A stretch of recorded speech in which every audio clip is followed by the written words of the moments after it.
Hello everyone, स्वागत है आप लोगों का आपके अपने चैनल टैक्सेशन ऑफिशियल में। और आज के हमारे लेक्चर में हम लोग अपने जीएसटी सीरीज के अगले पार्ट को कवर करने वाले हैं, जो कि है हमारा इनपुट टैक्स क्रेडिट। तो जो आईटीसी हमारे लिए बहुत ज्यादा इंपॉर्टेंट है। आईटीसी को स्टार्ट करने से पहले मैं आप लोगों को ये बता दूं कि भाई हमने अभी तक जो है हमने क्या क्या चीजें पढ़ लिया है, ये समझना हमारे लिए बहुत ज्यादा जरूरी है। तो देखो, अगर मैं आपको बताऊं कि जीएसटी सीरीज में अब तक हमने क्या क्या कवर कर लिया, तो हमारा अभी तक जो है 7 जो पार्ट है हमारे कंप्लीट हो चुके हैं। 7 पार्ट्स हम लोगों ने कंप्लीट कर लिए। Constitution, supply under GST, levy in collection, composition levy, time of supply, value of supply, place of supply, ये सब चीजें हमने ऑलरेडी कंप्लीट कर लिया है। अभी तक अगर आप लोगों ने लेक्चर्स को नहीं देखा तो इनके लेक्चर्स की प्लेलिस्ट बनी हुई है हमारे जीएसटी चैनल, हमारे इसी चैनल के ऊपर में, और मैं इसका लिंक भी आई बटन में डाल दूंगा, तो इसको जाके पहले चेकआउट करो, उसके बाद ये आईटीसी वाले पार्ट को कवर करना। और अगर आप आगे देखोगे तो आगे भी बहुत सारी चीजें हमारी अभी जो है हमें एक्सप्लोर करना है, कवर करना है, which is registration under GST, tax invoice, E invoicing, E way bill, returns under GST और भी बहुत कुछ। तो इस जीएसटी सीरीज के साथ भाई ऐसे ही बने रहे और हम अपने जीएसटी के नॉलेज को और आगे कंटिन्यू करेंगे। तो चलिए स्टार्ट करते हैं। इनपुट टैक्स क्रेडिट की जब हम लोग बात करते हैं तो देखो, जीएसटी आने की वजह से ना एक बड़ा बदलाव ये हुआ कि अब हमें इनपुट टैक्स क्रेडिट मिलने लगा। अब ये बात जो है ना सबको पता है, बट इस चीज को थोड़ा सा जो है ना आप इस चीज में अभी आप समझने की कोशिश करेंगे कि आखिर ये चीज क्यों इतनी ज्यादा इंपॉर्टेंट है। तो एक सेकेंड, देखो, अब ये चीज इंपॉर्टेंट क्यों है। ऐसा नहीं है कि पहले हमें इनपुट टैक्स क्रेडिट नहीं मिलता था, पहले भी हमें मिलता था, बट पहले क्या दिक्कत थी और अब क्या हमें जो है अब हमारे लिए क्या बेनिफिट्स हो रहे हैं, इस चीज को हमें यहाँ पे समझना है।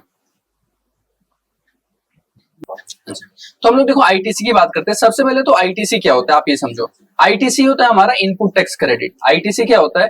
Input tax credit. अब ये चीज काम कैसे करती है, तो ये चीज के लिए ना हमें कोई बेनिफिट नहीं होता। मींस जितने भी कंज्यूमर्स होते हैं, यानी कि हम लोग, आप में, हम लोग कौन है, हम लोग सबके सब कंज्यूमर्स। कंज्यूमर्स को किसी तरह का कोई बेनिफिट नहीं होता। यहाँ पे बेनिफिट होता है सप्लायर को, या जितने भी बिजनेसमैन है, जो भी बिजनेसमैन है उन लोगों को यहाँ पे बेनिफिट होता है। तो सर बेनिफिट कैसे होता है? अब आप ऐसे समझो कि यहाँ पे 2 बिजनेसमैन है, ये वाला हमारा बिजनेसमैन है और ये हमारा कंज्यूमर है, और ये भी हमारा एक बिजनेसमैन है। अपने बिजनेसमैन ने जो है सबसे पहले सामान परचेज किया ए से। जो हमारा बी, यानी कि अपना जो बिजनेसमैन है, बी बोले तो बी फॉर बिजनेसमैन, हमारे बिजनेसमैन ने ए से जो है सामान परचेज किया। और यहाँ पे मैं एक एग्जांपल के लिए बस बता रहा हूँ, 10,000 का सामान था और इसके ऊपर में जीएसटी हम लगा लेते हैं भाई 1800 रुपए का हमारा जीएसटी था। टोटल सामान की वैल्यू बनी 11,800 रुपए, ये इसने परचेज किया है। अब आप समझो, देखो हो क्या रहा है, इसने सामान खरीदा और सामान के ऊपर में ये अपना प्रॉफिट ऐड करता है। कितना ऐड करता है भाई? प्रॉफिट, क्योंकि जाहिर सी बात है अगर ये बिजनेसमैन है तो प्रॉफिट ऐड करेगा। ये 10,000 रुपए का अपना प्रॉफिट ऐड कर रहा है। कितना ऐड कर रहा है प्रॉफिट भाई? 10,000 रुपए का पूरा 100% ये प्रॉफिट मार्जिन रखता है, प्रॉफिट ऐड करता है, और ये इसको आगे बेचना चाहते हैं। ठीक है, बहुत आसानी से हम लोग समझते हैं। अब देखो होगा क्या, अब यहाँ पे 10,000 का ही प्रॉफिट ऐड करेगा, बट 10,000 किस वैल्यू के ऊपर में ऐड करेगा, ये इंपॉर्टेंट है। क्या ये 10,000 का सामान इसने खरीदा था, टोटल इसने पैसे कितने के दिए थे? 11,800 रुपए। तो क्या ये 11,800 के ऊपर 10,000 का प्रॉफिट ऐड करके सामने वाले बंदे को 21,800 का बेचेगा? तो यहाँ पे गवर्नमेंट ने कितने बिजनेसमैन को, भाई रुको, आप एक काम करो, 10,000 का सामान है, टैक्स का पैसा एक पल के लिए भूल जाओ, उसको साइड में रख दो, उसको अलग कर दो। आप 10,000 की कॉस्ट पकड़ो, तो इसकी कॉस्ट कितने की आई? कॉस्ट इसकी आई 10,000 की। प्रॉफिट कितना ऐड किया भाई? प्रॉफिट ऐड किया 10,000 रुपए का। तो टोटल सामान की वैल्यू कितनी बन गई? 20,000 रुपए का। 20,000 का सामान आप आगे बेचो। जब 20,000 का सामान आप बेचोगे तो इसके ऊपर हम जीएसटी लगाओगे। जीएसटी कितना लगाओगे? 18% के हिसाब से 3,600 रुपए का आप जीएसटी लगाओगे। टोटल सामान की वैल्यू हुई 23,600 रुपए। 23,600 रुपए में सामान बिक जाएगा सी के पास। ये एक बेसिक कैलकुलेशन। अभी मैं आपको बताऊंगा कि इसके अंदर और क्या क्या चीजें हैं, बट ये बेसिक कैलकुलेशन को समझो कि पहले हमने सामान खरीदा था 10,000 का प्लस जीएसटी का, हमने उसको आगे बेचा 20,000 प्लस जीएसटी, क्योंकि हमने 10,000 का प्रॉफिट ऐड करा। ठीक है, इस तरीके से। अब इसमें बिजनेसमैन के पास क्या होगा? बिजनेसमैन जो है, इसके अलावा दूसरा ऑप्शन क्या था बिजनेसमैन के पास, कि भाई जो 10,000 है उसकी जगह बिजनेसमैन ने पे कितना किया? 11,800। वो पूरे 11,800 रुपए यहाँ पे लगा देता। ठीक है, उसमें 10,000 का प्रॉफिट ऐड करता, 21,800 रुपए, और 21,800 के ऊपर में 18% का टैक्स लगाता। तो हमारा कितना निकल के आता?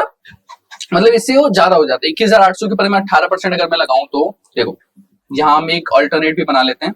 एक सेकेंड, इसी को डुप्लीकेट कर लेते हैं। यहाँ पे देखो, एक सेकेंड, ये इससे रिमूव नहीं होता कि भाई, रिमूव नहीं रहा। ठीक है, देखो ये कैलकुलेशन समझना बहुत ज्यादा जरूरी है। अगर आपने ये कैलकुलेशन समझ लिया ना, आप ऐसे समझ के चलो कि आपका भाई 30-40% आईटीसी तो कैलकुलेशन से ही यहीं पे क्लियर हो जाएगा, आपका बचा हुआ जो है वो भी क्लियर हो जाएगा वीडियो कंप्लीट होते ही। अब देखो यहाँ पे हम कॉस्ट की बात कर रहे हैं, तो अगर इसका हम कॉस्ट मान के चलते हैं 11,800 रुपए का, ठीक है, पिछले वाले हमने समझा था 10,000 का होगा, इस बार हम 11,800 मान के चल रहे हैं, इसमें ये 10,000 का प्रॉफिट ऐड कर रहा है, ठीक है, टोटल इसकी वैल्यू आएगी 21,800 रुपए। जब 21,800 रुपए, ठीक है, ये 800 है, 21,800, जब 21,800 के ऊपर में 18% का टैक्स लगेगा, ठीक है, 21,800 मल्टीप्लाई बाय 18% विच इज 3924 का यहाँ पे टैक्स लगेगा। तो भाई हमारे सामान की वैल्यू कितने निकल के आएगी, हमारे सामान की वैल्यू निकल के आएगी 25,724 रुपए। सी यानी कि कंज्यूमर, हमें सामान कितने का पड़ेगा, सर हमें सामान पड़ेगा 25,724 का, लेकिन पिछले वाले कैलकुलेशन में तो हमें सामान कितने का पड़ा था, 23,600 रुपए का। किसको बेनिफिट हुआ है, देखो यहाँ पे कंज्यूमर को बेनिफिट हो रहा है क्योंकि उसका सामान सस्ता मिल रहा है। बट मैंने आपको क्या बताया, मैंने बताया कि भाई इनपुट टैक्स क्रेडिट का बेनिफिट कंज्यूमर को नहीं मिलता, किसको मिलता है, बिजनेसमैन को। वो भी समझते हैं कैसे, बट पहले ये चीज आपको समझ में आए कि भाई दूसरे वाले कैलकुलेशन में यही सामान 25,700 का मिलता, बट यहाँ पे सामान कितना मिला, 23,600 रुपए का। अब सर इस वाले केस की जब हम बात करते हैं, जब हमने 10,000 की कॉस्ट मानी है, तो इसमें 1,800 रुपए जीएसटी का क्या होगा, वो भी मैं आपको बताता हूँ। बिजनेसमैन क्या करेगा, अपनी बुक्स में, जो अपनी बुक्स ऑफ अकाउंट मेंटेन करेगा, उसमें कॉस्ट तो उसने लिखी 10,800 रुपए, यहाँ पे वो आईटीसी लिखेगा, क्या लिखेगा, आईटीसी कितना लिखेगा, 1,800 रुपए। यानी सर उसने जो 11,800 रुपए दिया ना, उसके दो टुकड़े हो जाएंगे, 10,000 की तो कॉस्ट बन जाएगी और 1,800 का आईटीसी बन जाएगा। अब ये आईटीसी अपने बुक्स में लिख के रखेगा, इसका यूज क्या, ये भी देखना। अच्छा, कंज्यूमर ने इसको सामान बिजनेसमैन ने सामान बेचा 23,600 रुपए का, कंज्यूमर जो है बिजनेसमैन को पैसे दे देगा 3,600 रुपए दे रही है, बिजनेसमैन के पास आ गया 23,600 रुपए।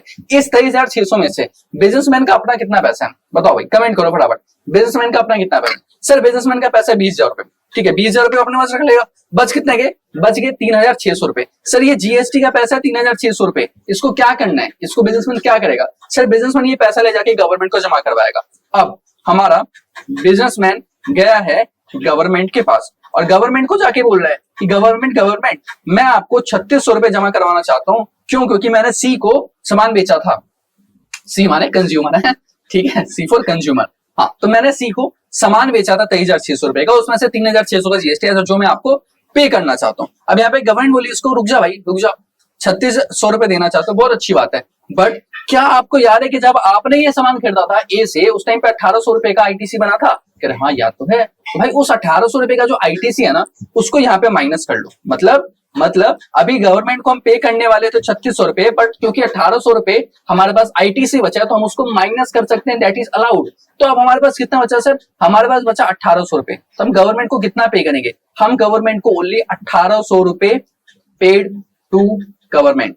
हम गवर्नमेंट को कितना पे किया, हमने सिर्फ 1,800 रुपए, सर 1,800 रुपए बस पे किया, मतलब कंज्यूमर से पूरा 3,600 रुपए ले लिया जीएसटी के नाम पे, बट आगे गवर्नमेंट को कितना पे किया, सिर्फ 1,800 रुपए पे किया। क्यों, क्योंकि बचे हुए 1,800 रुपए का उसको बचे हुए 1,800 रुपए का उसको आईटीसी मिल गया, that is called input tax credit. Sir जो टैक्स वो अपने इनपुट के ऊपर में पे करके आया है, उसको उसे मिल रहा है क्रेडिट। मतलब सर क्या बोल दिया आपने, पहले बता दे, देखो समझते हैं। देखो हर एक चीज पता है, जीएसटी में हर एक छोटे छोटे पॉइंट होते हैं, बट जब आप इसको एनालाइज करोगे ना, तो आपको समझ में आएगा यार क्या ही कमाल की बात है। देखो नाम क्या है भाई, इसके नाम से ही देखो, नाम से ही समझ में आएगा, input tax credit. Sir input क्या होता है, इनपुट होता है आपके रॉ मटेरियल्स। इकोनॉमिक्स में याद है पढ़ते थे, इनपुट लेके आओगे उससे आउटपुट बनाओगे, है ना, प्रोडक्शन ऐसी तो बनता है ना भाई, इनपुट से आउटपुट बनाए जाते हैं। तो इनपुट यानी कि वो आपका जो आपने इनवर्ड सप्लाई किया है, इनवर्ड परचेज लिख देते, सप्लाई लिखूंगा तो अभी फिर कंफ्यूज हो जाएंगे सब लोग कि भाई क्या लिखते हैं हमने। इनवर्ड परचेज की बात करते हैं, मतलब बिजनेस में आपने जो सामान खरीदा है इनपुट्स, तो आपने अपने इनपुट को खरीदने पे परचेज करने पे जो आपने टैक्स दिया है, इनपुट को जब आप खरीदोगे तो उस टाइम पे आपने जीएसटी भरा होगा ना, टैक्स दिया होगा। सर इस जीएसटी का, इनपुट को खरीदने पे जो आपने जीएसटी दिया था उस जीएसटी का, यानी कि इनपुट को खरीदने पे जो आपने टैक्स भरा था उस टैक्स का आपको मिलेगा क्रेडिट। सर क्रेडिट क्या होता है, क्रेडिट को भाई इन द सेंस आप समझ सकते हो एक तरीके का मैं बोलूं तो कैशबैक, ठीक है, और मैं कह सकता हूं डिस्काउंट या फिर डिडक्शन, ठीक है, डिडक्शन भी एक अच्छा वर्ड हो सकता है, डिडक्शन, ठीक है, ऐसे आप समझ सकते हो भाई एक तरीके का कैशबैक मिल जाएगा, क्रेडिट मिल जाएगा, डिडक्शन मिल जाएगा, डिस्काउंट मिल जाएगा, वो उसको रिवर्स मिल जाएगा, ठीक है, ऑप्शन है ये उसके पास।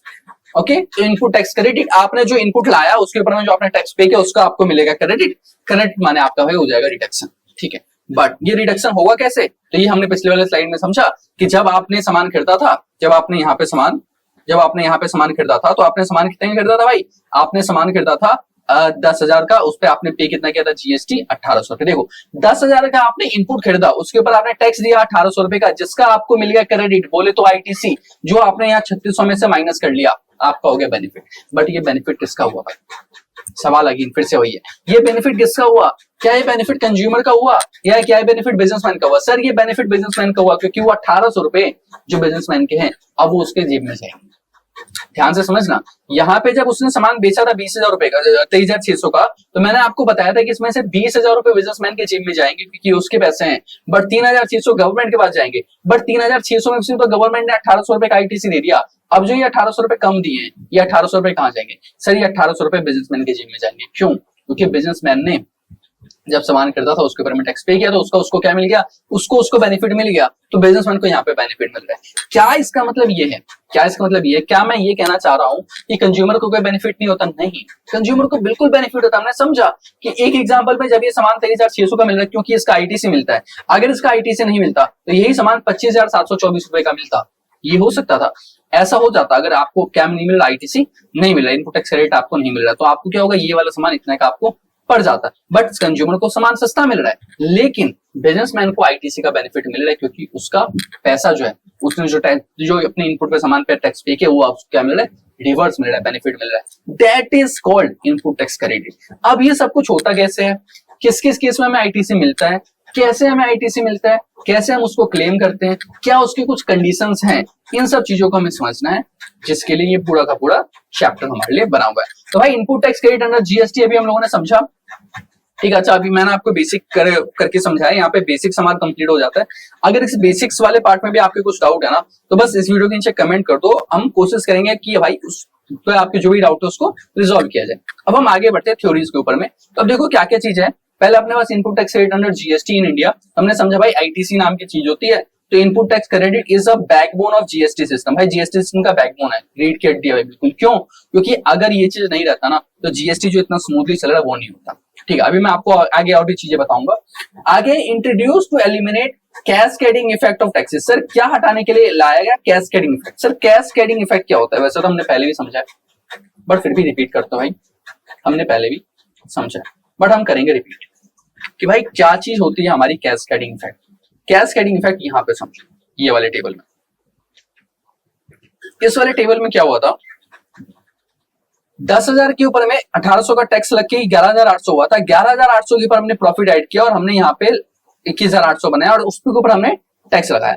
जब आपने 21,800 के ऊपर में 18% टैक्स लगाया, ध्यान से सुनना, जब आपने 21,800 के ऊपर में 18% टैक्स लगाया तो आपने सिर्फ सामान के ऊपर में टैक्स नहीं लगाया, नहीं भाई, सामान की वैल्यू तो सिर्फ 20,000 है। 10,000 रुपए ए के पास थी, 10,000 रुपए का बी ने प्रॉफिट ऐड किया, सामान की वैल्यू अभी 20,000 है। बट 21,800 के ऊपर जब आपने टैक्स लगाया तो आपने 1,800 रुपए के ऊपर भी टैक्स लगाया। वो एक्स्ट्रा 1,800 रुपए क्या चीज है? वो एक्स्ट्रा 1,800 है जीएसटी। आपने जो टैक्स पे किया था उसी टैक्स के ऊपर आपने दोबारा से टैक्स लगा दिया। यस, एक ही टैक्स के ऊपर में आपने फिर से टैक्स लगा दिया। जब टैक्स के ऊपर में टैक्स लगाया जा रहा होता है, that is called as cascading effect. हम क्या बोलते हैं उसको? कैस्केडिंग इफेक्ट बोलते हैं। अब यहाँ पे कंफ्यूज मत होना कि कैस्केडिंग इफेक्ट क्या होता है और डबल टैक्सेशन क्या होता है, दोनों अलग अलग चीजें हैं, ठीक है। ये होता है कैस्केडिंग इफेक्ट। इस चीज को एलिमिनेट किया जाता है भाई। कैसे एलिमिनेट करते हैं? हम लोग एलिमिनेट करते हैं इनपुट टैक्स क्रेडिट के जरिए, ठीक है जी। आगे बढ़ते हैं। अच्छा आगे यहाँ पे cascading effect bye allowing seamless credit. हम क्या अलाउ कर रहे हैं भाई? क्रेडिट अलाउ कर रहे हैं, रिडक्शन अलाउ कर रहे हैं of tax paid at the earlier stage of the supply chain. Tax is paid only on the value addition, not on the entire turnover. भाई पूरे के पूरे वैल्यू के ऊपर में टैक्स नहीं पे किया जाता, लगता तो है बट पे नहीं करते। पे हम सिर्फ वैल्यू एडिशन के ऊपर करते हैं। सिर्फ वैल्यू एडिशन, ये क्या हो गया? What is value addition? This is here is the example. हाँ समझते हैं वैल्यू एडिशन क्या है। इस वाले केस में बताओ प्रॉफिट कितना है? 10,000 का। सर यही हमारा वैल्यू एडिशन है। मतलब किसी सामान की वैल्यू आपने कितनी इंक्रीज कर दी है, that is called as value addition. कितना इंक्रीज किया भाई? 10,000 रुपए। हमारी आपको थ्योरी में बोला कि भाई जो वैल्यू एडिशन होगा उसके ऊपर टैक्स भरना पड़ेगा। 10,000 के ऊपर में 18% तो सर सिर्फ 1800 रुपए होता है, तो क्या हम सिर्फ 1800 ही टैक्स भरेंगे? तो नीचे देखो कितना भाई पेड टू गवर्नमेंट, कितना टैक्स पे किया? 1800 रुपए का। सर ये कैसे हो गया? यही तो हुआ, दैट इज कॉल्ड आईटीसी। सिर्फ जो आप वैल्यू एडिशन करोगे उसके ऊपर ही आपको टैक्स भरना पड़ेगा, not on the entire turnover. पूरे के पूरे सामान की वैल्यू के ऊपर में आपको पे नहीं करना पड़ेगा, सिर्फ वैल्यू एडिशन पे पे करना पड़ेगा। अच्छा मैं टैक्स जमा करवाने की बात करो, लगेगा तो पूरे के पूरे वैल्यू के ऊपर ही, ठीक है। चलो हम ऊपर थे।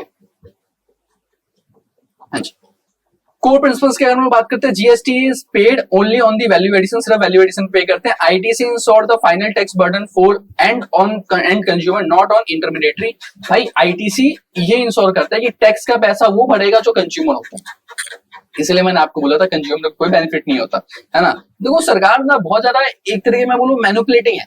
वो क्या बोलते हैं, वो बोलते हैं कि हमने जीएसटी कभी कंज्यूमर पे लगाया ही नहीं, हमने जीएसटी किस पे लगाया? हमने जीएसटी लगाया बिजनेसमैन के ऊपर में। जैसे आज ही सुबह सुबह मैं न्यूज पढ़ रहा था, उसमें मैंने पढ़ा और कि कह रहे गवर्नमेंट क्या बोले, गवर्नमेंट बोले कि हम यूपीआई के ऊपर में चार्जेस लगाएंगे, यूपीआई जो हम पेमेंट्स करते हैं ना उसके ऊपर हम टैक्स लगाएंगे, बट हर एक तरह के यूपीआई के ऊपर में टैक्स नहीं होगा और कंज्यूमर को तो कभी भरना ही नहीं है। गवर्नमेंट कह रही है कि जो मर्चेंट है, जो बिजनेसमैन है, जो यूपीआई रिसीव करा ना, उस बिजनेसमैन के ऊपर में हम यूपीआई का हम चार्जेस लगाएंगे। मैं बोला कि भाई एक बार बता, वो बिजनेसमैन जिसके ऊपर में आप तुम यूपीआई का चार्जेस लगाने वाले हो, वो अपनी जेब से भरेगा क्या? कहां से भरेगा? अपनी जेब से भरेगा? नहीं भरेगा भाई, वो हमसे लेने वाला एक्स्ट्रा पैसा। अब आप बोलोगे नहीं हम मना कर देंगे, हम बोलेंगे भाई बिजनेसमैन को नहीं पे करने के लिए। भाई आप जो मर्जी कर लो, आप कुछ भी कर लो, जब आप मर्चेंट से पैसा लोगे तो मर्चेंट डायरेक्टली इनडायरेक्टली कंज्यूमर से ही पैसा लेगा, तो बर्डन एट द एंड किसके ऊपर आएगा? कंज्यूमर के ऊपर ही आएगा। और यहाँ पे बस गवर्नमेंट मैनिपुलेटिंग लगी हुई है भाई कि नहीं हम तो किससे ले रहे हैं, हम तो सिर्फ मर्चेंट के ऊपर टैक्स लगाने की बात कर रहे हैं, कंज्यूमर क्यों नाराज हो रही है? भाई बिल्कुल नाराज होंगे, क्यों? क्योंकि जो भी टैक्स लगाया जा रहा है उसका इनडायरेक्ट जो है बर्डन हमारे ऊपर ही आ रहा है, ठीक है। और जीएसटी में तो भाई मैं इनडायरेक्ट भी नहीं बोलूंगा, मैं तो बोलूंगा कि चलो डायरेक्ट ही बन रहा है, हमारे ऊपर आ रहा है, हमारी जेब से तो पैसा जा रहा है।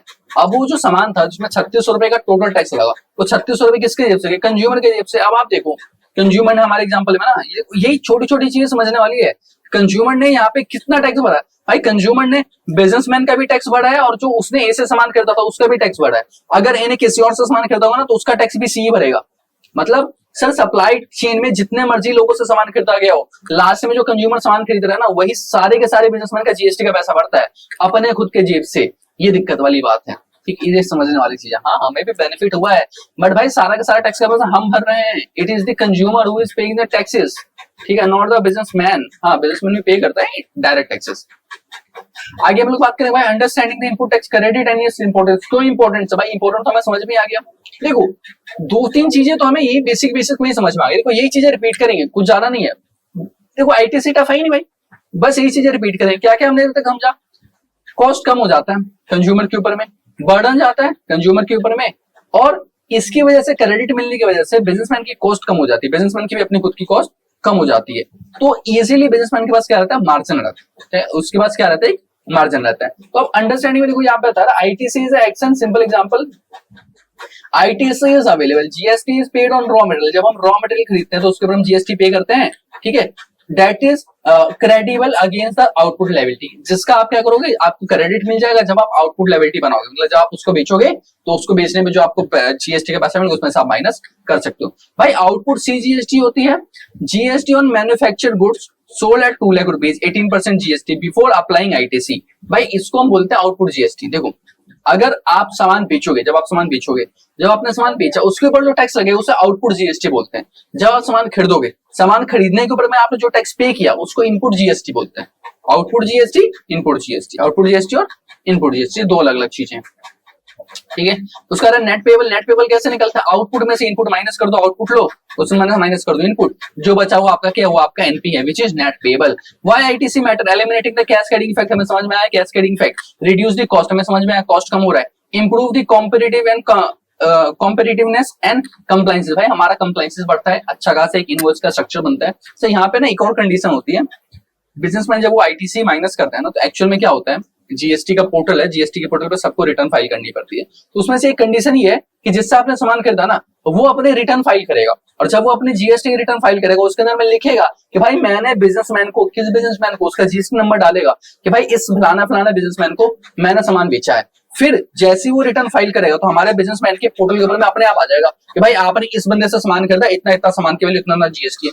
भाई इजी ट्रैकिंग, समझ लो, बिल्कुल सीमलेस ट्रैकिंग, किस किस से सामान फ्लो क्या है इजीली ट्रैक हो जाता है। और आपके पोर्टल के ऊपर में आपको आईटीसी दिखता है, भाई इतना इतना आईटीसी, इतना इतना आप क्लेम कर सकते हो। दैट इज द केस, ठीक है। तो कंप्लाइंस बढ़ गया ना। अब क्या होगा, देखो जैसे अगर मेरे को आईटीसी से पैसा माइनस करना है बट मेरे पोर्टल पे नहीं दिखेगा तो मैं उसको फोन करूंगा, हाँ भाई सामान खरीदा था आपसे, की बात होगी, जीएसटी क्यों नहीं फाइल कर रहे? तो उसको क्या बोलेंगे, भाई जीएसटी रिटर्न फटाफट फाइल कर, हमें आईटीसी क्लेम करना हो, जीएसटी रिटर्न फाइल करेगा, हम आईटीसी क्लेम करेंगे। अच्छा, ऐसा नहीं होता कि आईटीसी की रिटर्न फाइल नहीं करेगा तो हम क्लेम नहीं कर पाएंगे, हमारे पोर्टल पे नहीं दिखता, हम क्लेम फिर भी कर सकते हैं बट उसके अंदर में भी कंडीशंस होते हैं कि हम पूरा पैसा क्लेम नहीं कर सकते, उसमें कुछ पैसे हम क्लेम कर सकते हैं, सारे पैसे हम लोग क्लेम नहीं कर सकते हैं। एलिजिबिलिटी या 4 mandatory conditions for claiming ITC. ITC claim करने के लिए भाई 4 हमारे पास कंडीशंस। क्या कंडीशन? 4 मेन कंडीशंस है, और भी चीजें बट 4 मेन कंडीशन है। सबसे पहला, every registered person is entitled to ITC. Number 1, भाई रजिस्टर्ड पर्सन होना चाहिए। अच्छा, ये 4 में से एक नहीं है, ये उससे पहले की चीज है ना, मैंने 4 बोला, 4 मेन चीजें बताई, इसके अलावा भी बहुत सारी चीजें जिसमें से एक है रजिस्टर्ड होना। सबसे पहले कंडीशन है, आप रजिस्टर्ड नहीं तो आपको आईटीसी नहीं मिलेगा। यानी सर मैं कंज्यूमर, क्या मेरे को आईटीसी का बेनिफिट मिलेगा? नहीं मिलेगा भाई, आपको नहीं मिलेगा। क्यों? क्योंकि रजिस्टर्ड बिजनेसमैन होना बहुत ज्यादा जरूरी है। On the supply of goods and services use intended to be use in the course of business. सिर्फ उसी गुड्स का आपको आईटीसी मिलेगा जो आपने अपने बिजनेस में यूज किया है। भाई बिजनेसमैन कह रहा है यार मैंने जो है मैंने कोई सामान परचेज किया अपने घर के पर्सनल यूज के लिए, उस पर भी तो मैंने जीएसटी पे किया, क्या उसका मेरे को क्रेडिट नहीं मिलेगा? नहीं मिलेगा। क्यों? क्योंकि सिर्फ बिजनेस में यूज होने वाली चीजों का क्रेडिट मिलता है, ना कि सभी चीजों का। चारों के चारों कंडीशन का सेटिस्फाई होना बहुत ज्यादा जरूरी है भाई। पहली कंडीशन बोले तो टैक्स इनवॉइस, आपके पास टैक्स इनवॉइस होना चाहिए। दूसरी condition, receipt of goods and service, आपने गुड्स या सर्विस को रिसीव कर लिया है, ये होना चाहिए। टैक्स इनवॉइस भी होना चाहिए, बिल भी होना चाहिए आपके पास, आपने उसको रिसीव कर लिया, ये भी होना चाहिए। उसके बाद इसमें वही लिखे कि भाई अगर आपको सामान की डिलीवरी नहीं हुई ना तो आप क्लेम भी नहीं कर पाओगे, ठीक है। अच्छा, यहाँ भी इंपॉर्टेंट है तो वो बताऊंगा अभी, 1 मिनट पहले 4 पॉइंट कंप्लीट करते हैं। Tax paid to the government, tax का पैसा गवर्नमेंट को पे कर दिया। ये जिससे हमने सामान खरीदा है उसने अपनी रिटर्न फाइल करके टैक्स का पैसा जमा करवा दिया गवर्नमेंट के पास, ये भी कंडीशन है। और चौथी condition, return file, return file कर दिया, रिटर्न वो फाइल करेगा, उसके बाद हमें पोर्टल पे शो करेगा। ये 4 कंडीशन है, चारों कंडीशन पूरी होनी चाहिए। अब ये चारों के चारों कंडीशन स्ट्रिक्ट या रिजिड नहीं है, इसमें थोड़ी बहुत चीजें चलती है। जैसे कि पहले हम टैक्स इनवॉइस की बात करते हैं। देखो टैक्स इनवॉइस होना चाहिए, बिना टैक्स इनवॉइस के तो वैसे ही काम नहीं चलता। तो जब भी हम बिजनेस में सामान करता है टैक्स इनवॉइस लेते हैं, तो ये चीज तो होगी। रिसीप्ट ऑफ गुड्स, देखो रिसीव में जरूरी नहीं है कि आप खुद ही रिसीव करो, आपके बिहाफ पे कोई और भी रिसीव करता है। मतलब सर मेरे बिहाफ पे मेरा जो मैन्युफैक्चरर है वो सामान रिसीव कर रहा है, क्या वो चलेगा? बिल्कुल चलेगा। सर मेरी शूज बनाने की फैक्ट्री, मेरा शूज बनाने का बिजनेस है, मैं जूते बेच रहा हूँ, ठीक है, शूज बेच रहा हूँ, ठीक है, जूते बेच रहा हूँ, कोई बात नहीं, जूते बेचेंगे आज। हाँ, तो हम लोग शूज बेच रहे हैं। अब मैं क्या करता हूँ, मैं शूज के लिए रॉ मटेरियल परचेज करता हूँ, और एक फैक्ट्री है यूपी के अंदर में, वहां पे कोई तो एक जगह है, वहां पे फैक्ट्री है बहुत सारे शूज की, वहीं पे एक किसी फैक्ट्री वाले से मैंने बात कर रखी है, वो जूता बनाता है। मैंने उसको बता रहे भाई ये डिजाइन, ये कॉन्फ़िगरेशन, ये स्टाइल के जूते बनाने वो बना देता है। अब मैंने सामान खरीदा, जब मैंने सामान खरीदा, मैंने ऑर्डर डाला, मैंने पैसे दिए, मेरे पास बिल आया, मैंने उसको फोन कर बोला भाई सुन, मेरे पास डिलीवरी नहीं करवानी, एक वो जो यूपी में जो फैक्ट्री वाला बंदा है, मैं तेरे को उसका एड्रेस, नाम और एड्रेस देता हूँ, उसके फैक्ट्री में सामान डिलीवर करवा दे। सर सप्लायर ने मेरे बोलने पे, बिजनेसमैन के बोलने पे उस सामान को डिलीवर करवा दिया कहीं और।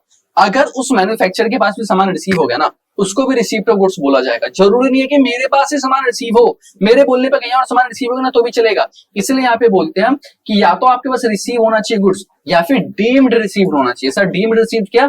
जब आपके बोलने पे कहीं और सामान रिसीव हो गया तो उसे डीम्ड रिसीव बोला जाता है। आगे tax paid to the government, देखो गवर्नमेंट को टैक्स का पैसा पे होना चाहिए, बट इन द सेंस ऐसा नहीं है कि आपको आईटीसी मिलने से पहले पे होना चाहिए, उसके बाद भी पे हो सकता है, ये थोड़ा बहुत आगे पीछे चल जाता है, मतलब चीज थोड़ी बहुत चलती रहती है, तो इसमें ज्यादा दिक्कत नहीं होती। लाइक अब आप ऐसे समझो कि अगर उसने टैक्स का पैसा लेट भी पे किया तो भी आपको आईटीसी का बेनिफिट मिल जाएगा, उसमें ज्यादा दिक्कत नहीं होती। बट हाँ कंडीशन ये है कि भाई उसको पे करना पड़ेगा, ऐसा नहीं कि उसने पे ही नहीं किया बिल्कुल भी, तो कल को आपको नोटिस आ जाएगा भाई आपने आईटीसी तो क्लेम कर रखा है, उसने बंदे ने जिससे अपना सामान कर दूसरा टैक्स का पैसा ही पे नहीं किया, तो आपको आईटीसी रिवर्स करना पड़ेगा। सर रिवर्स भी करना पड़ता है, बिल्कुल रिवर्स करना पड़ता है भाई। आपने आईटीसी क्लेम करके गवर्नमेंट का पैसा माइनस करवा लिया, बट अगर उस बिजनेसमैन ने जिससे आपने सामान खरीदा अगर उसने टैक्स जमा नहीं करवाया ना, तो गवर्नमेंट आपके ऊपर आएगी, बोलेगी भाई तूने कैसे माइनस कर लिया, वापस से रिवर्स करो, वो उतना पैसा आपको ब्याज के साथ जमा करवाना पड़ेगा, सिर्फ जमा नहीं करवाना पड़ेगा, ब्याज के साथ जमा करवाना पड़ेगा, रिटर्न करना पड़ेगा। ठीक है, आगे हमारे पास रिटर्न फाइल। भाई रिटर्न फाइल होना बहुत ज्यादा जरूरी है, रिटर्न फाइल नहीं हो तो आपको पोर्टल पे शो ही नहीं होगा कि भाई कैसे हो रहा है। अगेन डिलेड रिटर्न फाइल्स वगैरह भी होती हैं, किस किस केसेस में ये सब होती है, बट अगर ये चारों चीजें अच्छे ढंग से हो तो आपका काम इजीली हो जाएगा। टैक्स पे होना जरूरी है, रिटर्न फाइल होना जरूरी है, सामान रिसीव होना जरूरी है, टैक्स इनवॉइस आपके पास होना चाहिए भाई। आगे हमारे पास special rules under 16 receipt payment and time limits. सबसे पहले यूज और इंटेंडेड टू बी यूज। जो भी सामान आप खरीद रहे हो उसका आईटीसी आपको तभी मिलेगा जब वो सामान आपके बिजनेस के अंदर में यूज हो रहा हो या उसको बिजनेस में यूज करने वाले हो। ये दो कंडीशन, या तो अभी यूज कर रहे हो या यूज करोगे तो ही आपको मिलेगा, वरना नहीं मिलेगा। डीम्ड या इंस्टॉलमेंट रिसीप्ट। भाई डीम्ड रिसीप्ट क्या होता है, जब आपके बोलने में किसी और ने रिसीव कर लिया। इंस्टॉलमेंट रिसीप्ट क्या होता है, जब इंस्टॉलमेंट में सामान आपको आ रहा है, थोड़ा थोड़ा करके सामान आ रहा है तो उसे इंस्टॉलमेंट रिसीप्ट बोला जाता है। इंस्टॉलमेंट वाले केसेस में ना, जैसे एक सामान 10 बार में आपके पास आया तो आपको आईटीसी का पैसा कब मिलेगा, जब आपको कंप्लीट सामान रिसीव हो जाएगा ना, आखिरी इंस्टॉलमेंट रिसीव होगी उसके बाद ही आपको आईटीसी का बेनिफिट मिलेगा, साथ साथ में नहीं मिलता। Then time limit for available. ITC आप क्लेम कर सकते हो। आईटीसी क्लेम करने का भाई टाइम पीरियड नॉर्मली रहता है हमारा 1.5 साल के अराउंड रहता है। अभी 1.5 साल कैसे कैलकुलेट होता है ये भी एक वो इंपॉर्टेंट रहता है। तो वैसे नॉर्मली हम लोग क्या बोलते हैं, हम लोग 1.5 साल बोलते हैं। ठीक है, ये मतलब हमारे प्रोफेशनल लाइन में बहुत ज्यादा कॉमन है, हमें 1.5 साल बोलते हैं। भाई 1.5 साल तक आप क्लेम कर सकते हो। 1.5 साल क्या कैलकुलेशन भी मैं आपको समझाता हूँ। ITC relating to financial year must be claim within the prescribe statutory deadline link to the return filing for subsequent financial year. भाई यहाँ पे एक रूल ये कहता है कि जब आप इस साल है, जैसे फाइनेंशियल ईयर हमारा 26-27 है, या पिछले साल की बात कर लेते हैं, फाइनेंशियल ईयर 25-26 है। फाइनेंशियल ईयर 25-26 की एक एनुअल रिटर्न फाइल होती है। एनुअल रिटर्न जो है वो फाइल होती है आपकी अगले साल। अब जब ये एनुअल रिटर्न फाइल होती है तो नॉर्मली सितंबर, अक्टूबर, नवंबर तक हम लोग फाइल कर देते हैं, या मान के चलो दिसंबर तक फाइल कर देते हैं, क्योंकि दिसंबर तक की तो ड्यू डेट रहती है फाइल करने की, बट लोग उससे पहले फाइल कर देते हैं। तो अब आपके पास क्या है, अगर आपने 2025-26 के अप्रैल में सामान खरीदा तो पूरा साल गया तो 12 महीने बीत गए। उसके बाद अगला साल आया, अगले साल में नॉर्मली सितंबर अक्टूबर हम लोग रिटर्न फाइल कर देते हैं, तो सितंबर के हिसाब से अप्रैल से सितंबर 6 महीने होते हैं भाई, है ना। तो 6 महीने होते हैं, तो 1 साल उधर और 6 महीने इधर, तो तकरीबन कितना आ गया आपका, 1.5 साल के करीब करीब आ गया। तो ये 1.5 साल रहने वाला है। ठीक है, अब भाई इतना टाइम पीरियड के अंदर में आपके पास क्या रहता है कि आपको आईटीसी क्लेम करना है। अगर आपने इतने टाइम पीरियड के अंदर में क्लेम नहीं किया, अगर आपने इनकेस क्लेम नहीं किया तो फिर आपको रीजन देनी होती है गवर्नमेंट को कि आपने क्यों क्लेम नहीं किया। नॉर्मली वो आईटीसी ब्लॉक आईटीसी में चला जाता है, बट हाँ अगर आपने डिपार्टमेंट को एसेस करके बता दिया, अगर आपने उसको सेटिस्फाई कर दिया भाई हाँ क्यों हम क्लेम नहीं कर पाए टाइमली, तो फिर आपको आईटीसी का बेनिफिट आगे भी आपको मिल सकता है, बट क्लेम करना पड़ता है। आगे हमारे पास द 180 डेज पेमेंट रूल। अब 180 डेज पेमेंट रूल क्या है, ये भी इंपॉर्टेंट है। ये रूल भी बहुत ज्यादा इंपॉर्टेंट क्यों है, क्योंकि कई बार क्या होता है छोटे बिजनेसमैन के साथ कि हम सामान बेचते हैं किसी बिजनेसमैन को और वो बिजनेसमैन हमें पैसा नहीं देता।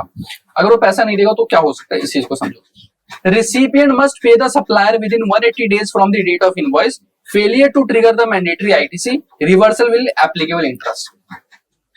आपने सामान खरीदा या आपने सामान बेचा किसी बिजनेसमैन को, आपने रिटर्न फाइल करी, उसको क्रेडिट मिल गया, उसको क्या मिल गया, क्रेडिट मिल गया, हमने टैक्स का जमा करवा दिया।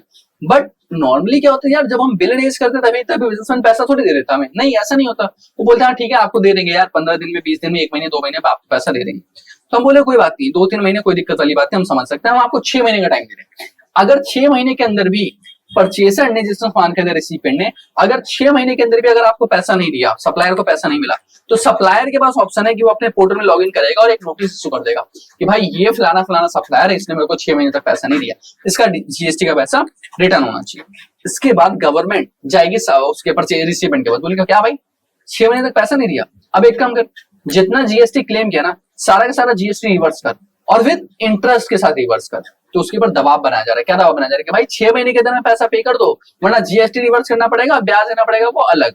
Not paid within 180 days, अगर आपने पे नहीं किया GST must be reverse, interest में be applicable from the date of available. भाई गवर्नमेंट बोल रही है भाई जीएसटी तो आपको रिवर्स करना पड़ेगा, इंटरेस्ट भी जमा करवाना पड़ेगा।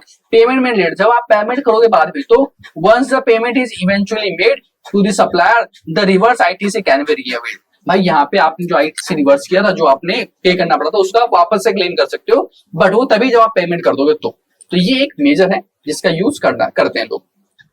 अपॉर्चमेंट of ITC and block credit overview. अब देखो आईटीसी का अपॉर्चमेंट क्या है, कहते हैं business versus personal versus taxable versus exempt. चार तरह के खर्चे होते हैं। बिजनेस वाले खर्चे का आपको आईटीसी मिलता है, नो डाउट मिलता है। पर्सनल खर्चे का आईटीसी नहीं मिलता। टैक्सेबल वाले का आईटीसी आपको मिलता है, एग्जाम का आपको आईटीसी नहीं मिलता। बट एग्जाम वाले केसेस के अंदर में आपको आईटीसी नहीं मिलता, क्योंकि अगर आप जो सामान बेच रहे हो, अगर वो सामान आपने बेचा वही एग्जाम है, तो आपको तो कभी पैसा ही रिसीव नहीं होगा, और आपको पैसा रिसीव ही नहीं होगा। तो ऐसे केसेस के अंदर में आपको जो आईटीसी का माइनस भी करो तो आप माइनस करोगे, इसमें से माइनस तो कर नहीं सकते, तो आपको बेनिफिट ही नहीं मिलता। तो अगर आप सामान जो बेच रहे हो, सामान आगे एग्जाम्प्ट हो गया तो आपको आईटीसी का बेनिफिट नहीं मिलता। अब यहाँ पे एक इंपॉर्टेंट केस होता है, एग्जाम्प्ट होता है, एक नील रेटेड सप्लाई होता है। क्या होता है? Nil rated supply. Nil rated supply normally export के केसेस में होता है। मतलब हम इंडिया में हमने सामान खरीदा, उसके अपना जीएसटी पे किया, जीएसटी के सामने सामान बनाया, सामान हमने इंडिया के बाहर एक्सपोर्ट किया। जैसे हमने सामान इंडिया के बाहर एक्सपोर्ट किया, एक्सपोर्ट के ऊपर जीएसटी नहीं है, नील रेटेड जीएसटी, 0% जीएसटी, भाई वहां पे तो कोई टैक्स ही नहीं आएगा। तो अब ये आईटीसी मुझे मिलेगा तो सही, बट मैं इसका यूज कैसे करूं? आईटीसी मेरे बुक्स में लाखों करोड़ों का आईटीसी खड़ा है, यूज कैसे करूं? गेट बोलते हैं भाई यूज करने की जरूरत नहीं है। क्यों? क्योंकि ये सारा का सारा आप क्लेम करो, अपने बैंक अकाउंट में पैसा वापस पाओ, कोई दिक्कत वाली बात ही नहीं है भाई। तो एक्सपोर्ट वाले केसेस के अंदर में, रेटेड वाले केसेस के अंदर में स्पेशली क्या होता है, गवर्नमेंट जीएसटी का जो इनपुट टैक्स क्रेडिट है उसको बिल्कुल ही आपके बैंक में रिवर्स करने का ऑप्शन देती है, क्लेम कर सकती हो। ठीक है, वैसे तो आप सिर्फ आउटपुट में से माइनस कर सकते हो, बट एक्सपोर्ट के केसेस के अंदर में, नॉन रेटेड सप्लाई वाले केसेस के अंदर में आपको आईटीसी का आपको क्या मिलता है भाई, आपको रिफंड के लिए अप्लाई कर सकते हो। ठीक है, ITC is available only to the extent of authorized business uses when the input are used for both taxable and exempt supply. ITC must be apportioned. अब देखो, अगर आपने सामान बनाया, ठीक है, गुड्स आपने यूज किया और आपने इनपुट खरीदा, कोई भी आपने इनपुट खरीदा, उसके ऊपर आपने 1000 रुपए का टैक्स पे किया, उससे आपने दो तरह का सामान बनाया। एक ऐसा सामान जो कि टैक्सेबल है, एक ऐसा सामान जो कि नॉन टैक्सेबल है। तो जितना आपने सामान उसको टैक्सेबल वाले में यूज किया, आप जैसे मान लेते हैं यहाँ पे आपने 600 रुपए का आपने यूज किया टैक्सेबल वाले में, 400 यूज किया नॉन टैक्सेबल वाले में, तो 600 रुपए का तो आपको आईटीसी मिलेगा, 400 का आपको आईटीसी नहीं मिलेगा। इस बात को समझना। सर अगर आप ये अपॉर्चमेंट खुद से कर सकते हो तो ठीक है, नहीं कर सकते तो इसके पीछे कुछ रूल्स बने, उन रूल्स को फॉलो करना हो। ठीक है, आगे हमारे पास block credit. Sir section number 17(5) हमें स्पेसिफाई करता है ब्लॉक क्रेडिट के बारे में। सर कुछ ऐसी चीजें जिसका आईटीसी नहीं मिलता। किसका आईटीसी नहीं मिलता भाई? मोटर व्हीकल्स का आईटीसी नहीं मिलता। In case ITC generally block subject to the specified exemptions, further supply of vehicle की केसेस में मिल जाता है। अगर आप व्हीकल खरीद रहे हो, कार वगैरह खरीद रहे हो, उसको आगे बेच रहे हो तो आपको मिल जाएगा। कार बाइक खरीद रहे हो, अगर आप उसको आगे बेच रहे हो आपको आईटीसी मिल जाएगा। ट्रांसपोर्ट के सर्विसेज आप प्रोवाइड कर रहे हो ना, तो भी आपको आईटीसी मिल जाएगा। ठीक है, वहां भी आपको मिल जाता है। अब यहाँ पे ये क्या केस है, अगर आप पैसेंजर ट्रांसपोर्टेशन की सर्विसेज दे रहे हो ना, तो आपकी जो व्हीकल है उसकी कैपेसिटी 13 सीटर होनी चाहिए। अगर 13 सीटर है या उससे ज्यादा है तब तो आपको आईटीसी का बेनिफिट मिलेगा, उससे कम है तो आपको पैसेंजर ट्रांसपोर्ट के इसमें भी बेनिफिट नहीं मिलता। ये एक यहाँ पे इंपॉर्टेंट पॉइंट रहता है।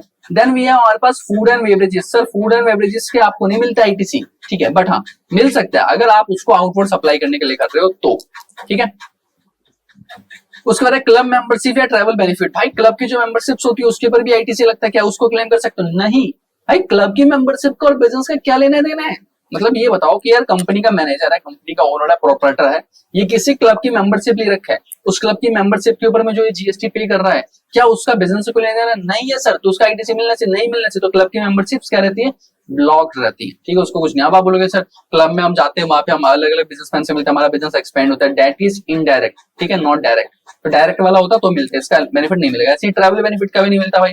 ठीक है, अच्छा ये आईटीसी का जो जितना भी ब्लॉक वाला पार्ट है ना, ये जो हमारा नेक्स्ट वाला पार्ट होगा उसके अंदर हम आईटीसी में ब्लॉक आईटीसी को ही पूरा पूरा कवर करने वाले हैं, तो वहां पे हम लोग डिटेल में समझ लेंगे, इसलिए यहाँ पे डिटेल में नहीं बताया गया।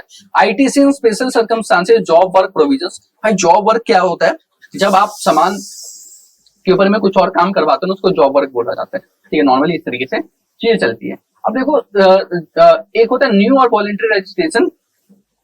Eligible ITC available on the stock held in day. अच्छा कुछ स्पेशल, पहले तो सर्कमस्टांसेस है, उसके बाद हमारा जॉब वर्क है। स्पेशल सर्कमस्टांसेस की हम लोग बात करते हैं। जब आप रजिस्ट्रेशन करवाते हो, ठीक है, जैसे मान लो आपने 1 अगस्त 2026 को रजिस्ट्रेशन किया, आपके पास जीएसटी का सर्टिफिकेट आ गया, जीएसटी नंबर आ गया, इससे पहले तो था नहीं भाई। एक जीएसटी 1 अगस्त 2026 के बाद से जो भी आप सामान खरीदोगे, आप सामने वाले बंदे को अपना जीएसटी नंबर दे रहे हो और वो आपको जीएसटी का बिल बना के दे रहा है और जीएसटी आप क्लेम कर सकते हो। लेकिन आज की डेट में 1 अगस्त 2026 को आपके बिजनेस को कुछ स्टॉक पड़ा होगा, कुछ क्या होगा सर? स्टॉक होगा मतलब आपने पहले से जो सामान खरीदा उसको आपने यूज नहीं किया अब तक, वो पड़ा होगा, उसको अब आप यूज करोगे, जब आप यूज करोगे तो उसको बेचोगे, उसके ऊपर जीएसटी लगेगा।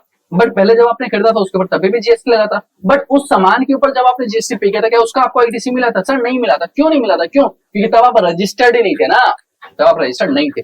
बट अब आपको मिल सकते हैं, अब आपको मिल सकते हैं अगर रजिस्ट्रेशन के टाइम पे अगर आपका जो भी स्टॉक पड़ा हुआ है उस स्टॉक का जो भी जीएसटी है उसका आपको बेनिफिट मिलेगा। अब आगे चल के बेनिफिट मिल जाएगा, ये यहाँ पे बताया जा रहा है। हाँ, अगर आप अपना रजिस्ट्रेशन हटाते हो या एग्जाम वाले केसेस में चले जाते हो तो ऐसे केस के अंदर में उस टाइम पे जितना आपके पास स्टॉक बचा होता है उसके ऊपर जितना भी इनपुट बनता है वो आपको रिवर्स करना होता है। मतलब जब आप कैंसिलेशन कराओगे तो आईटी से आपको रिवर्स करना पड़ेगा तभी कैंसिलेशन अलाउड है। एग्जाम वर्सेस टैक्सेबल केसेस, पहले कोई सामान एग्जाम था वो टैक्सेबल हो गया तो पहले तो आपको उसके ऊपर आईटीसी नहीं मिलता था, बट अब आपको आईटीसी मिल जाएगा। कॉम्पोजिशन से आप रेगुलर में आ गए, कॉम्पोजिशन स्किल्स वालों को आईटीसी नहीं मिलता बट रेगुलर में मिलता तो आपको मिल जाएगा। टैक्सेबल से आप एग्जाम सप्लाई में चले गए, पहले तो आपको आईटीसी मिल रहा था बट आपको अब नहीं मिलेगा, अब आपको रिवर्स करना पड़ेगा। ठीक है, जॉब वर्क वाले केसेस में क्या होता है, कैपिटल गुड्स के आईटीसी की मैं बात करता हूं तो फुल आईटीसी आपको मिल सकता है। ठीक है, बट एक कंडीशन है, कैपिटल गुड्स क्या होते हैं, मशीनें, मशीनों के ऊपर में आपको आईटीसी पूरा मिल सकता है बट एक कंडीशन है, या तो आप जीएसटी में आईटीसी ले लो या फिर उस सामान के ऊपर में आप डेप्रिसिएशन क्लेम कर लो, दो में से एक ही चीज कर सकते, दोनों चीज अलाउड नहीं है। अब यहाँ पे समझो, देखो कंफ्यूज मत होना, कभी कभी यहाँ पे कंफ्यूजन होती है। 10 लाख का सामान था, ठीक है, इसके ऊपर में 1,80,000 रुपए का टैक्स था, टोटल सामान बना 11,18,000 रुपए का। अभी गवर्नमेंट बोल रहा है कि आपकी बुक्स में या तो आप 11,18,000 रुपए लिखो, उसके पूरे के पूरे को एसेट मान लो और उसके ऊपर आप डेप्रिसिएशन क्लेम करते रहो, तो वो चीज आप कर सकते हो, पहला ऑप्शन। दूसरा ऑप्शन क्या है कि अपनी बुक्स में लिखो कि सामान की वैल्यू सिर्फ 10 लाख की और डेप्रिसिएशन सिर्फ 10 लाख पे क्लेम करो, अब बचा हुआ 1.8 लाख जो जीएसटी का है उसके ऊपर आप जीएसटी क्लेम कर सकते हो, वो चीज अलाउड है। बट दोनों चीजें साथ में अलाउड नहीं, दोनों में से कोई एक ही ऑप्शन आप कर सकते हो। उसके बाद जॉब वर्क वाले केसेस में क्या होता है, जो भी प्रिंसिपल्स होता है, principal can claim the ITC even if the input tax rate are directly sent to the job worker. भाई हमने समझा अभी फैक्ट्री वाले केस में फैक्ट्री के पास सामान गया था ना, बट मैं क्लेम कर सकता हूँ। Time limit for the job work, भाई टाइम लिमिट स्पेसिफाइड है, अगर आपने टाइम लिमिट के अंदर में सामान को रिटर्न नहीं किया, जॉब वर्क कंप्लीट करके वापस नहीं दिया, तो ऐसे केसेस के अंदर में फिर आपको आईटीसी नहीं मिलता। तो ऐसा नहीं कि भाई आपने किसी और को दे दिया और उससे आप वापस नहीं ले रहे हो, तो ये भी नहीं चलेगा। ठीक है, availment and utilisation of ITC electronic credit ledger. हाँ जी, तो हमारे पास है availment and utilisation of ITC electronic credit ledger. Sir दो तरीके के लेजर्स होते हैं, जो हम जीएसटी पोर्टल की बात करें फिलहाल, जीएसटी पोर्टल पे दो तरीके का लेजर होता है, मतलब एक तरीके का अकाउंट या स्टेटमेंट मान लो, एक होता है इलेक्ट्रॉनिक कैश लेजर, एक होता है इलेक्ट्रॉनिक क्रेडिट लेजर। सर जो भी हम खुद से टैक्स का पैसा जमा करवाते हैं ना पोर्टल के ऊपर में, वो कैश लेजर में रिफ्लेक्ट करता है, और जो आईटीसी का पैसा होता है हमारे क्रेडिट लेजर में रिफ्लेक्ट करता है। तो यहाँ पे क्रेडिट लेजर की बात करें, सबसे पहले सेल्फ असेसमेंट सिस्टम। आइए पूरा का पूरा ना सेल्फ असेसमेंट सिस्टम, मतलब गवर्नमेंट यहाँ पे आके आपका टैक्स नहीं कैलकुलेट कर दे कि आपको आईटीसी कितना मिलेगा नहीं मिलना चाहिए, वो नहीं, गवर्नमेंट बोलेगा भाई तू खुद देख ले, ये तेरा कितना आईटीसी बनता है, खुद कैलकुलेट करो, खुद जमा करो, हमें कोई मतलब नहीं है। हाँ, गवर्नमेंट जो है पीछे से चेक करते रहेगी सब कुछ, जिस दिन गवर्नमेंट को लगा कुछ गलत कर रहा है गवर्नमेंट आके स्क्रूटनी बिठा देगी। ठीक है, तो आईटीसी खुद से क्लेम करने का। देन इलेक्ट्रॉनिक क्रेडिट लेजर, जो कि हमने समझा आईटीसी का सारा पैसा में कहां रिफ्लेक्ट करता है, इलेक्ट्रॉनिक क्रेडिट लेजर में रिफ्लेक्ट करता है। उसके बाद ऑर्डर ऑफ यूटिलाइजेशन, भाई जीएसटी आईटीसी कैसे यूटिलाइज किया जाता है इसका भी एक तरीका है, एक सिस्टम। ठीक है, ITC utilize follows the statutory sequence.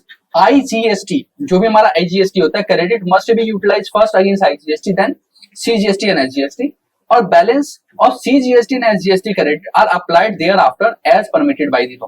ठीक है, यहाँ पे इन्होंने बताया, अभी इस चीज को भी डिटेल हम लोग समझेंगे। रिकंसिलिएशन ऑब्लिगेशन, भाई पूरे साल के अंदर में जितना भी अपने आईटीसी का खेला, उसके बाद क्या करने का, पूरे साल का एनुअल रिटर्न बनाने का।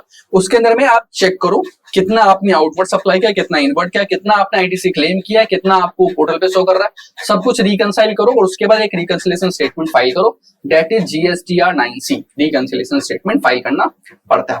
ओके, आगे हमारे पास प्रैक्टिकल इश्यूज या litigation risk and industry specific ITC challenges. क्या क्या चैलेंजेस देखने को मिल रहे हैं, एक तो फेक इनवॉइस होता है भाई वेंडर्स, यानी आपको कई बार क्या होता है सामान लोग खुद क्या करते हैं, सामान नहीं खरीदा बस फेक इनवॉइस ले लिया, फेक इनवॉइस आपने ले लिया, आपके पोर्टल के ऊपर में आईटीसी क्लेम दिख गया, आपने वहां पे आईटीसी क्लेम कर लिया और आपने उसको यूटिलाइज कर लिया, और ये भाई फेक इनवॉइसेस वाले केसेस होते हैं। दैट इज गलत, नहीं करना चाहिए ऐसा, क्यों, क्योंकि आपको सामान रिसीव नहीं हुआ कभी भी, है ना, तो ऐसे पॉइंट में क्या होगा कि यार आईटीसी का क्या है, गलत चीज है, ऐसा नहीं करना चाहिए।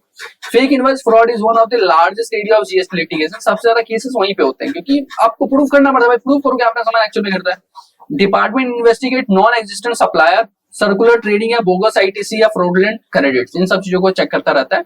उसके बाद कॉन्सिक्वेंस ऑफ फेक आईटीसी, अगर आपने फेक आईटीसी क्लेम किया, वो चारों कंडीशन का पूरी लिया, आपने आईटीसी क्लेम कर लिया, तो फिर क्या होने वाला है भाई, आपके ऊपर लगेगा सबसे पहले क्रेडिट का रिवर्सल, इंटरेस्ट, पेनल्टी और प्रोसिक्यूशन भी हो सकता है। हाँ जी, तारीख पे तारीख होगी भाई साहब। और फ्रॉड वाले केसेस के अंदर में भाई साहब स्क्रूटनी बहुत तगड़ी बैठती है, ठीक है। उसका वेंडर ड्यू डिलिजेंस की बात है कि भाई कोई किसी बंदे से अगर आप सामान खरीदो तो पहले उसके बारे में चेक कर लो, जांच पड़ताल कर लो कि क्या वो बंदा टाइमली रिटर्न फाइल करता नहीं करता, टैक्स जमा करवाता नहीं करवाता। अब देखो फेक इन्वेस्ट मतलब यही नहीं कि आपने खुद ही फेक इन्वेस्ट लिया है ना, आपने जेन्युइन सामान खरीदा बट सामने वाला बंदा जीएसटी की रिटर्न नहीं फाइल नहीं कर रहा भाई, वो टैक्स जमा नहीं करवा रहा, तो भी आप उससे सामान खरीदे क्यों खरीद रहे हो भाई? आप उसको बोलो भाई जीएसटी रिटर्न क्यों नहीं फाइल कर रहा? सर हमें कैसे पता लगा कि वो बंदा कर रहा नहीं कर रहा?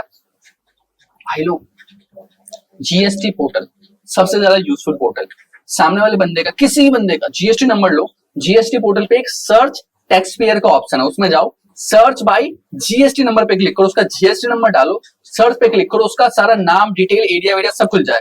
नीचे एक ऑप्शन होता है शो फाइलिंग टेबल, उसके ऊपर में क्लिक करो, शो फाइलिंग हिस्ट्री खुलेगी और दिख जाएगा इसने पिछला रिटर्न कब कब फाइल कर रखा है, मंथली है, क्वार्टरली है, फाइल किया नहीं किया, सारी चीजें वहां पे दिख जाती है। तो चेक करो भाई, वी आर विजिलेंट रिसीवर, हमेशा क्या करो, विजिलेंट से काम करो भाई। इंडस्ट्री स्पेसिफिक आईटीसी इशू, एक तो होता है बैंकिंग सेक्टर में बहुत दिक्कत है आईटीसी, क्योंकि बैंक वाले यार कुछ ऐसे काम करते हैं ना जो एग्जाम में आता है, कुछ ऐसे करते हैं जो टैक्सेबल में आता है। अब इसको क्या है, इसको डिस्टिंग्विश करना बहुत ज्यादा मुश्किल है। जैसे सामान तो ले रहे बैंक वाले, सबके ऊपर में जीएसटी का पैसा भर रहे हैं, आ गया, अब इन सबको यूज करने आपस में, मतलब चीजें विजय कर रहे हैं। अब बैंक जो सर्विसेज देता है उसमें से एक होता है लोन की सर्विस, बैंक लोन देता है, हम उसके ऊपर इंटरेस्ट देते हैं, बट इंटरेस्ट के ऊपर कभी जीएसटी नहीं लगता, क्यों? क्योंकि मनी का इसमें लेन देन होना है ना, तो इसके ऊपर में जीएसटी है ही नहीं, तो वहां पे तो जीएसटी आएगा ही नहीं उसको। हाँ, बैंक चार्जेस वगैरह के ऊपर में जीएसटी लगता है, या फिर जो क्रेडिट कार्ड चार्जेस वगैरह होते हैं उसके ऊपर जीएसटी लगता है। तो बैंक वाले जो सर्विसेज दे रहे हैं वो दो तरह के सर्विस दे रहे हैं, कुछ ऐसे सर्विस जिसपे जीएसटी नहीं लगता, कुछ ऐसे सर्विस जिसपे जीएसटी लगता है। तो ऐसी सर्विस जिसपे जीएसटी नहीं लगता है वो क्या हो गया, हमारा नॉन जीएसटी वाला हो गया, और कुछ जिसपे लगता है क्या होगा, टैक्सेबल हो गया। तो टैक्सेबल, नॉन टैक्सेबल। अब गवर्नमेंट बोलते हैं कि या तो बैंक अपना बुक्स खुद ही मेंटेन करे और खुद ही पता लगाए कि कितना उसका टैक्सेबल आईटीसी बनता है, कितना नॉन टैक्सेबल बनता है। जो टैक्सेबल बनेगा वो क्लेम कर ले, जो नॉन टैक्सेबल क्लेम ना करे। अगर ऐसा नहीं कर सकते तो 50-50 रूल लगाओ, आधा जीएसटी को टैक्सेबल मानो, आधा जीएसटी को नॉन टैक्सेबल मानो, और अपना काम अपने आप ही खत्म करो। ये चीज हमारे पास सिस्टम। दूसरा है रियल एस्टेट सेक्टर। भाई रियल एस्टेट सेक्टर में भी ये दिक्कत है, नॉर्मली जब हम लैंड बिल्डिंग सेल आउट करते हैं ना तो वो एग्जाम्प्ट है हमारे जीएसटी, उसके ऊपर जीएसटी नहीं लगता। बट जो रियल एस्टेट वाले लोग हैं ना, जो बंदे वो फर्निश्ड करके, मतलब पूरा का पूरा फर्निश्ड इन द सेंस क्या बोलूं मैं, पूरा तैयार करके बिल्डिंग बना रहे, कमर्शियल पर्पज से बिल्डिंग बनाया, पूरा रेडी वेडी करके सब बिल्कुल सब रेडी होगा, उसके बाद उसको बेच रहे मार्केट में, देन उसके ऊपर में जीएसटी लग जाता है ना। तो इसमें क्या है, कुछ कॉम्प्लिकेटेड यहाँ पे चीजें रहती है। एनबीएफसी और e commerce platform, NBFC bank जैसा काम करती है, तो यहाँ पे एनबीएफसी को भी सेम दिक्कत आ रही है। ई कॉमर्स वालों को क्या दिक्कत है, जैसे अपना अमेजॉन, फ्लिपकार्ट वगैरह को क्या दिक्कत है, इनके ऊपर में ना 1% का टीसीएस लग जाता है। तो ये जितने भी सप्लाई होते हैं सबका टीसीएस क्रेडिट करते हैं 1% का, ठीक है। और वो टीसीएस के चक्कर में इनकी कंप्लाइंस बढ़ती चली जा रही है। मैन्युफैक्चरिंग की अगर हम लोग बात करें भाई, मैन्युफैक्चर वाले केसेस के अंदर में क्या है, कैपिटल गुड्स, उसका अगर ये आईटीसी ले भी ले तो आईटीसी बहुत बड़ा हो जाएगा। सप्लाई कर रहे हैं बहुत छोटे छोटे में, तो उसका क्या होगा कि मतलब आउटवर्ड बहुत कम है, इनवर्ड बहुत ज्यादा है, जिसकी वजह से इनको आईटीसी पूरा यूटिलाइज नहीं कर पाते टाइम, पहली दिक्कत। अगर उसका वो डेप्रिसिएशन क्लेम कर दे तो फिर उनको आईटीसी का बेनिफिट नहीं मिल रहा ना, तो ये दूसरी दिक्कत वाली बात है। तो मैन्युफैक्चर को भी दिक्कतें यहाँ पे देखने को मिलती है, ठीक है। ये कुछ यहाँ पे दिक्कतें थी। अब यहाँ पे आके हमारा फाइनली आईटीसी वाला पूरा पार्ट कंप्लीट हो जाता है। एक चीज हमारा वहां पे रह गया, क्या रह गया भाई, यहाँ पे रह गया हमारा कि आईटीसी के अंदर में ना कैसे हम लोग क्लेम करते हैं, वो चीज हमें समझनी है, ठीक है। किसको समझते हैं भाई, तो इसको क्लेम करना भी मतलब वैसे तो मैं बोलूं तो आसान नहीं है, बहुत ज्यादा एक मुश्किल काम है, बट मैं आपको शॉर्ट वे में आपको बताता हूँ, सिंपल वे में आपको बताता हूँ, ठीक है। सबसे पहले ये है हमारा इनपुट, जब हम सामान खरीद रहे हैं, ये हमारा आउटपुट। इनपुट में जब आप सामान खरीदोगे, आप टैक्स पे करोगे, तो टैक्स तीन तरीके के होंगे जो आप पे करोगे, या तो एसजीएसटी होगा, या सीजीएसटी होगा, या फिर आईजीएसटी होगा। ये तीन तरह का इनपुट के ऊपर में आपको टैक्स मिलेगा। ये तीन आईटीसी होगा आपके पास। आउटपुट में भी ऐसे होगा, सीजीएसटी होगा, एसजीएसटी होगा और आईजीएसटी होगा, ठीक है। अब यहाँ पे कोई कमेंट नहीं करेगा सर यूटीजीएसटी क्यों नहीं है, वो भी हो सकता है यार, बस समझने के लिए हमने लिखा यूटीजीएसटी एसजीएसटी के साथ हो जाएगा, बस कोई दिक्कत वाली बात नहीं, आगे समझो। अब यहाँ पे मैं बात करता हूँ पहले आईजीएसटी का। जब आपने आउटपुट क्या माइनस करोगे, है ना, आउटपुट का मान लो यहाँ पे आपके पास क्या है 1000, ये भी 1000, ये भी 1000, 3000 जमा करवाना है। अब इस 1000 में से आपको माइनस करना है, तो सर 1000 में से आप आईटीसी माइनस करोगे। सवाल ये है कि सबसे पहले आप किसको पिक करोगे और किस में से क्या माइनस करोगे। तो आप पहले पिक करो आईजीएसटी, पहले क्या पिक करो आईजीएसटी। आईजीएसटी में से आपको माइनस करना है, बट आईजीएसटी में से सीधा सीजीएसटी आईजीएसटी माइनस नहीं करना, पहले आईजीएसटी में से आईजीएसटी वाला माइनस करो, ठीक है। उसके बाद जैसे मान लो ये 500 है, यहाँ पे 500 माइनस कर लो, अब कितना बचा 500 रुपए, ये आईजीएसटी। अब इसमें से आप सीजीएसटी और एसजीएसटी दोनों को माइनस कर सकते हो, दोनों को माइनस कर सकते हो, अलाउड है, बट पहले आपको माइनस करना आईजीएसटी, ठीक है। ये हो गया हमारा आईजीएसटी की बात। सर सीजीएसटी में क्या होता है, देखो जो सीजीएसटी का पैसा है उसमें से आप पहले माइनस करोगे सीजीएसटी का पैसा यहाँ पे, ठीक है, और उसके बाद आप माइनस कर सकते हो आईजीएसटी का पैसा। सर सीजीएसटी में से सीजीएसटी का पैसा माइनस होता है, एसजीएसटी का पैसा माइनस हो सकता है, बट एसजीएसटी का पैसा माइनस नहीं हो सकता। सी का आपस में, सी में से हम एस का पैसा माइनस नहीं कर सकते। ऐसी एस के केस में एस में से हम एस का पैसा माइनस कर सकते हैं, ठीक है, एस में से हम आई का पैसा भी माइनस कर सकते हैं, दोनों अलाउड है। बट क्या अलाउड नहीं है, एस में से जी का पैसा माइनस करना ऑलरेडी। मतलब सर आईजीएसटी, एक मिनट रो, एक और यहाँ पे नया बना लेते हैं। तो सर अगर मैं आपको बोलूं आईजीएसटी जो है, आईजीएसटी का पैसा हम आईजीएसटी में से माइनस कर सकते हैं, yes that is allowed. CGST में से माइनस कर सकते हैं, यस दैट इज अलाउड। उसके बाद हम लोग बचा हुआ पैसा आईजीएसटी में से माइनस कर सकते हैं, yes that is allowed. But अगर आपका सीजीएसटी है तो हम सीजीएसटी में से माइनस कर सकते हैं, yes that is allowed. Sir हम आईजीएसटी में से माइनस कर दिया, yes that is allowed, but हम लोग एसजीएसटी में से अलाउड माइनस नहीं कर सकते। और अगर एसजीएसटी है तो एसजीएसटी का पैसा, एक सेकंड रुको, हाँ, अगर एसजीएसटी है तो एसजीएसटी का पैसा हम लोग एसजीएसटी में से माइनस कर सकते हैं, yes that is allowed. IGST में से माइनस कर सकते हैं, yes that is allowed. But CGST को एसजीएसटी में से माइनस नहीं करना, कभी भी नहीं। ये रूल बस याद रखना, ये आपस में माइनस नहीं होता, ठीक है। ये है हमारा पूरा का पूरा अप्रोक्सीमेट, ठीक है। तो आई होप आपको समझ में आया होगा भाई, ठीक है। यहाँ पे कुछ हम लोग चेकलिस्ट की बात करते हैं, किन किन बातों का ध्यान रखना है। यहाँ भाई रिवीजन हो रहा है, फटाफट सब लोग फटाफट रिवाइज करेंगे, ठीक है, फटाफट ये हो जाओ भाई। चलिए नंबर 1, वैलिड जीएसटी इनवॉइस, आपका जीएसटी का इनवॉइस होना चाहिए। पहली चीज आपको सामान रिसीव होना चाहिए। दूसरी चीज सप्लायर जो है रजिस्टर्ड होना चाहिए। तीसरी चीज अगर वही रजिस्टर्ड नहीं है तो आपको आईटीसी मिलेगा नहीं ना, क्योंकि वो जीएसटी क्लेम नहीं कर सकता। देन है tax charge correctly invoice, invoice के अंदर में टैक्स पूरा अच्छे से मेंशन होना चाहिए। बिजनेस पर्पस में यूज होना चाहिए, 180 डेज के अंदर उसका पेमेंट करना पड़ेगा। जीएसटी वाले बंदे ने रिटर्न फाइल कर रखी है, स्टैट्यूटरी टाइम लिमिट एक्सपायर नहीं हुआ, वो 1.5 साल वाला टाइम पीरियड खत्म नहीं हुआ। क्रेडिट जो हमारा ब्लॉक क्रेडिट में नहीं आ रहा, रिकंसिलिएशन आपने कंप्लीट कर रखा है। ये सारे चेकलिस्ट हैं भाई। कुछ हमारे पास क्वेश्चन है, एक क्वेश्चन आता है कि can ITC B claim without an invoice, ऐसी बात करो ब्रो, नहीं कर सकते, बेकार question. Is ITC available on personal expenses, कैसी बात कर रहे हो, व्हाई पर्सनल एक्सपेंस में क्यों होगा, गलत, not allowed. Is ITC available on capital goods, yes allowed है, बट ऑप्शन क्या है, या तो आप आईटीसी क्लेम कर लो या तो उस जीएसटी वाले अमाउंट पे आप डेप्रिसिएशन क्लेम कर लो, मर्जी आपकी। सर मर्जी तो हमारी, बट नॉर्मली बिजनेसमैन क्या करता होगा, नॉर्मली बिजनेसमैन क्या करता है ना, आईटीसी क्लेम कर लेता है। क्यों, क्योंकि आईटीसी के अंदर में आपके पास टैक्स जो है ना हमेशा बचता रहेगा। डेप्रिसिएशन क्या होगा कि यार डेप्रिसिएशन तो आपको साल में एक बार मिलने वाला है, तो उसमें आपका इनडायरेक्ट टैक्स बचेगा, इनडायरेक्ट बेनिफिट होगा। पर यहाँ पे आपका आउटपुट टैक्स में डायरेक्ट टैक्स आपका मतलब इनडायरेक्ट टैक्स ही है, बट आपको डायरेक्टली टैक्स पर पैसा बच जाएगा, तो ये आपको ज्यादा बेनिफिट होता है। तो जीएसटी का हम लोग आईटीसी क्लेम करना ज्यादा प्रेफर करते हैं, ठीक है, डेप्रिसिएशन के बजाय। What if supplier is non complier, अगर सप्लायर नॉन कंप्लायर यार उसको बोलो भाई तू ठीक कर ले, अपना सब कुछ सही कर ले, उसके बाद काम कर, वरना मत कर, ठीक है। और जो डिपार्टमेंट है उसको नोटिस भेज सकता है, स्क्रूटनी कर सकता है भाई। आईटीसी आपको रिवर्स करना पड़ेगा, 18% का आपके ऊपर में इंटरेस्ट भी आपको लगेगा, ठीक है। समरी की हम लोग बात कर रहे हैं, हमने समझा जीएसटी की एलिजिबिलिटी सेक्शन 16 में गिवन है, अपॉर्चमेंट सेक्शन नंबर 17 में गिवन है, ब्लॉक जीएसटी सेक्शन 17(5) है, स्पेशल सर्कमस्टांसेस में सेक्शन नंबर 18 ठीक होता है, जॉब वर्क सेक्शन नंबर 19 है, अवेलेबल सेक्शन नंबर 41 है, यूटिलाइजेशन सेक्शन नंबर 49 में लिखा है, जो यहाँ पे सब चीजें हैं। तो आई होप आप लोग समझ में होगा, ये था हमारा जीएसटी का आईटीसी। अभी हम लोग और भी चीजें कवर करने वाले हैं।